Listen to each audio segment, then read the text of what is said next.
చేస్తే మా ప్రభుత్వం అండగా ఉంటుందన్న సంకేతాలు పంపుతున్నాం. ఎందుకు 30,000 మంది ఆడబిడ్డలు అదృశ్యం అవుతారు? ఎవరు మాట్లాడతారు? తెలుగుదేశం ప్రభుత్వం సంపూర్ణంగా ఉన్నప్పుడు కూడా లా అండ్ ఆర్డర్ బలంగా ఉండేది. నేను కోరుకునేది విజయవాడలో గొడవలు జరగకుండా ఉండాలి అంటే లా అండ్ ఆర్డర్ చాలా చాలా చాలా బలంగా ఉండాలి. అందరూ క్షేమంగా ఉండాలంటే లా అండ్ ఆర్డర్ చాలా బలంగా ఉండాలి. ఆ బాధ్యత ప్రత్యేకించి నేను దాని ఒక ప్రెస్ మీట్లో చెప్పాను. జగన్ ఏం మాట్లాడుతున్నాడు? ముస్లిమ్స్కి 4% రిజర్వేషన్ కల్పించాలి, మేము దానికి కట్టుబడి ఉన్నాం అంటారు. కేంద్రం ఏం మాట్లాడుద్ది? కోర్టు పరిధి ఏం చెప్తుంది? రిజర్వేషన్ ఇంక్లూడింగ్ కాపులు కూడా రిజర్వేషన్ కావాలని కోరుతా ఉన్నారు. 1950లో ఉంది కాపులకు రిజర్వేషన్, తర్వాత ఇవ్వలేదు.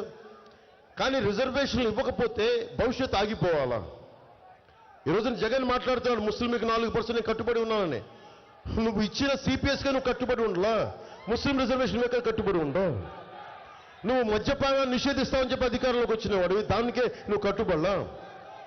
ఇసుక దోపిడీని అడ్డుకుంటానని చెప్పి నువ్వు కూర్చొని నువ్వు ఇసుకని సెంట్రలైజ్ చేసావు, ఒక్క కంపెనీకి ఇచ్చేసుకుని నీ కంపెనీలకి. ఆ మాట ఎవరు నమ్మొద్దు.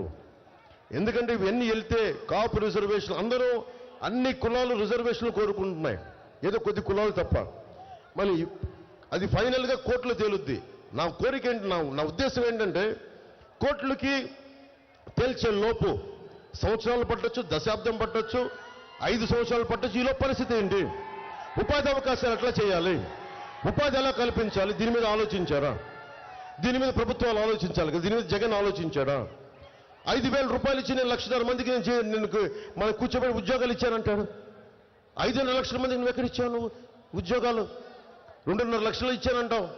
ఓకే, సంవత్సరానికి సరదాగా ఒక కూర్చొని 2 సంవత్సరాలు 3 సంవత్సరాలు 5 జీవితకాలం మీకు 5,000 రూపాయలు సరిపోద్దా? మీ కుటుంబాలను పోషించగల 5,000 రూపాయలకి మరి ఏం చేయాలి?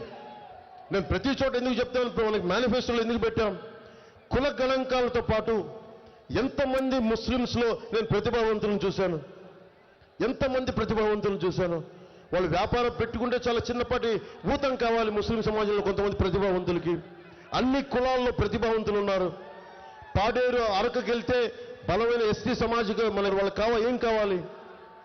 వాళ్ళకి ఊతం ఇవ్వాలి. మార్షల్ ఆర్ట్స్ నేర్చుకున్నాడు కుర్రాడు, మలేషియాకి వెళ్ళాలన్నా గోల్డ్ మెడల్ కొట్టాలి అంటే అబ్బాయికి మనకి ట్రైబల్ డెవలప్మెంట్ అథారిటీ నుంచి మనకు ఊతం ఉండదు. ఎంతసేపు వ్యక్తుల్ని కుల గణాంకాలతో ఆపేస్తున్నాం. నేను కుల గణాంకాలకి కొనసాగింపుగా నేను కోరుకుంటుంది ప్రతిభా గణాంకాలు కావాలి. ఇక్కడున్న యువకుడున్నాడు వరకు 22 ఏళ్ల వరకు నాకే తెలియదు ఏమవ్వాలో నాకే తెలీదు. చిరంజీవి గారు లాంటి ఒక అన్నయ్య ఉన్నాడు, ఆయన అడిగాడు కనీసం ఏదైనా ప్రయత్నం చేయాలి.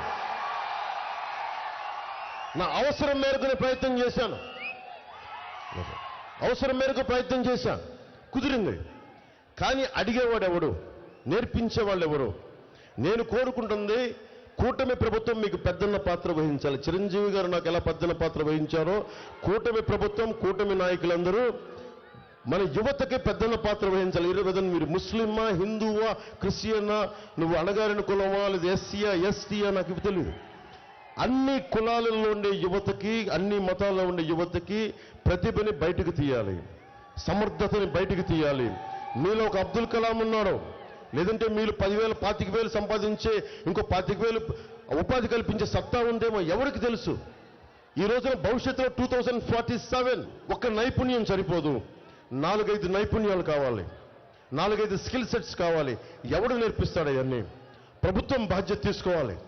ఆ బాధ్యత, అందుకే నేను మీకు మాటిస్తున్నాను యువతకి, మీకోసం దశాబ్దం అన్ని వదిలి పెంచిన నాయకులు బూతులు తిడుతుంటే నేను భరిస్తా ఉన్నా. దేనికోసం భరిస్తాను? మీకోసం భరిస్తాను, మీ భవిష్యత్తు కోసం. నేను మీకు మాటిస్తున్నా, మీకోసం మాటిస్తున్నా. మీ భవిష్యత్తు కోసం అహిర్నిశలు ఒళ్ళుంచి నేను పనిచేస్తాను మీకోసం. మీ భవిష్యత్తు కోసం అసెంబ్లీలో మీ గళం వినిపిస్తాను. రోడ్డు మీద చిన్న చిత్తు పేపర్లో నలిగిపోయి పొట్లం విసిరేస్తే దాన్ని పట్టుకుని నేను మాట్లాడతాను. జనవాణి కార్యక్రమం ఎలా వచ్చింది? ముఖ్యమంత్రి రోడ్లు విస్తరణకి, ఇంటి విస్తరణకి రోడ్లు వెడల్పు చేస్తే ఉన్న ఇల్లు కూలగొడితే ఒక ఆడబిడ్డ వచ్చి, ఒక చెల్లు, నేను వాలంటీర్ని, నేను వైసీపీ వాలంటీర్ని, మాకే దిక్కు లేదని ఇల్లు కొట్టేశారు, ప్రత్యామ్నాయం చూపించలేదంటే అమ్మాయి నాకు కంప్లైంట్ చేసిన 3వ రోజు 4వ రోజు బెదిరింపులు స్టార్ట్ చేశారు. ఎందుకు వెళ్ళావు నేను అంటే వాళ్ళ అన్నయ్యకి బెదిరింపులు ఇచ్చారు, చంపేస్తామని చెప్పారు.